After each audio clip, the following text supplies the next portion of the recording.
So rumor has it that the Tortured Poets department is indeed making it into the set list of the Eras tour. So today we're going to be doing set list speculations. But first, how do we really know that it's coming? So over a year ago, we had this image that she posted of her tour microphones, and everybody noticed that there was a white microphone that didn't make it into the tour.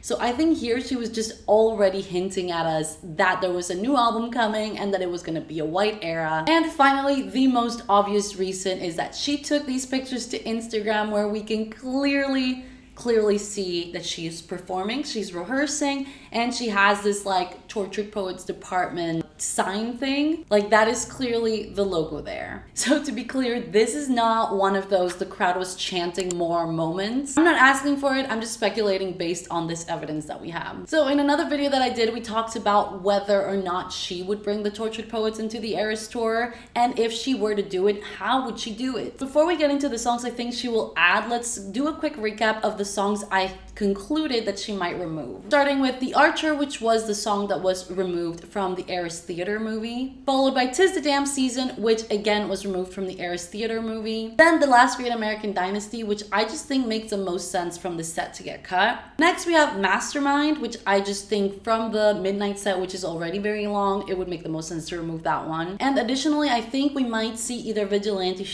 or Midnight Rate and Go. First, I doubted it because they kind of have both become iconic parts of the performance with the chair dance and the outfit change. But my assumption is that she will want the TTPD segment to be relatively long, so she needs to make more space for those songs. I would also totally be okay with her removing You Need to Calm Down, but I think she will keep it because it's upbeatness and happiness and just getting everyone going at the start of the show. Some people are also speculating she will play the 5-minute version of All Too Well instead of the 10-minute version, but I kind of doubt it because I think the 10-minute version is really a fan favorite. But let's assume she will cut at least 5 songs and then maybe extend the set by 5 to 10 minutes just to make sure there's enough time for the Tortured Poets era. The longest sets on the tour so far are between 25 to 30 minutes, so that's what we're gonna take as our guideline. So here's what I think she will do, and it's not necessarily what I want her to do. Depending on where the era will start will also make a big difference, but I think it will come after 1989 and before the surprise songs. And I think she will start with I Can Do It With a Broken Heart. The song starts with I Can Read Your Mind, she's having the time of her life.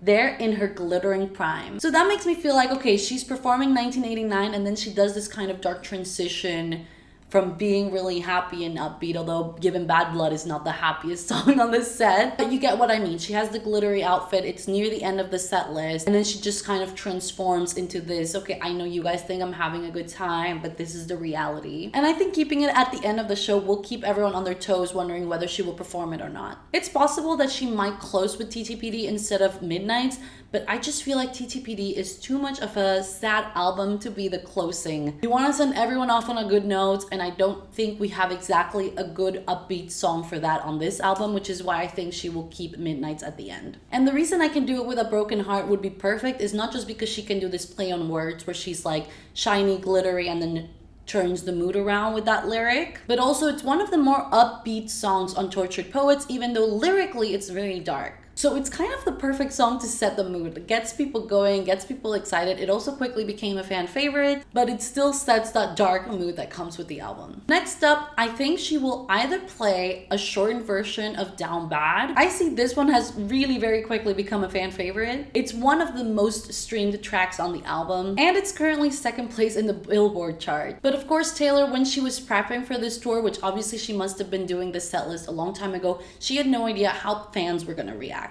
So this could potentially be something else. Also, can we talk about for 1 second just how TTPD has been dominating the Billboard charts? It didn't only take the top 10, but it took like the top 14. Anyway, I also considered the title track for this spot of the set list, but to be honest, I don't think she's gonna even include that song on the set list at all. Compared to the other songs on the album, the Tortured Poets department doesn't feel like a song that needs to be performed live in the same way that other songs do. Though the opening drums really made me feel like she was maybe thinking about using this for the opener. But ultimately I decided against it for my prediction. I do think personally that Guilty as Sin would be a perfect track to put as the second track. It's still fun, upbeat, has a bit of darkness, slowly changing the mood, but I have a feeling we'll just get a shortened version of Down Bad. Next, I think she's gonna play But Daddy I Love Him. This song tells a story and has all the dramatics that Taylor loves in a performance. I picture it being performed similarly to how she performs August, with like the running, just all of that emotion. Now, after she plays August, she plays a shortened version of Illicit Affairs. So I thought this could also be a good place for her to play a shortened version of The Smallest Man Who Ever Lived.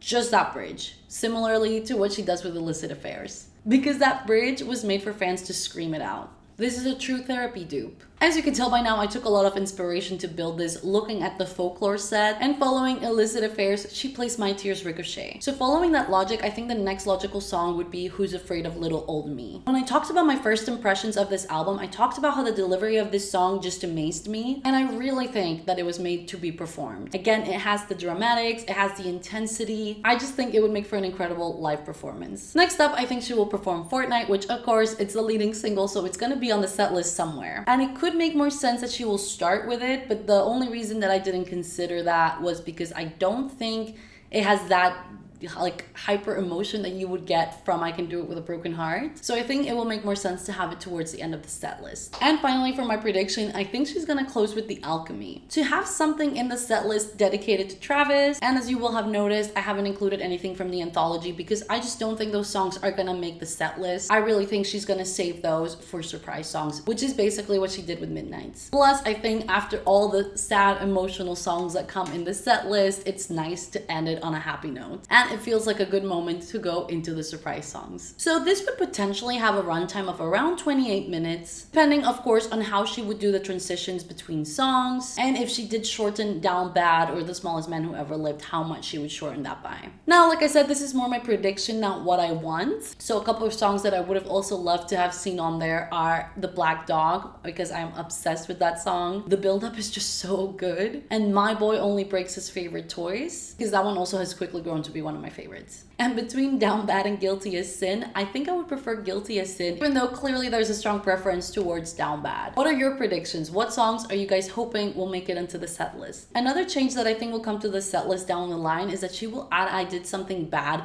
to the Reputation set, but way down the line when she does announce Rap TV. I would also love to see Is It Over Now to be incorporated into the 1989 era, but now, yes, I am asking for too much. I'm not saying that this is like a demand. I'm just saying this would have been like a cool thing to have. Speaking of, I saw some people talking about going completely silent if she plays I Can Do It With a Broken Heart when she has the chant of like the crowd was chanting more.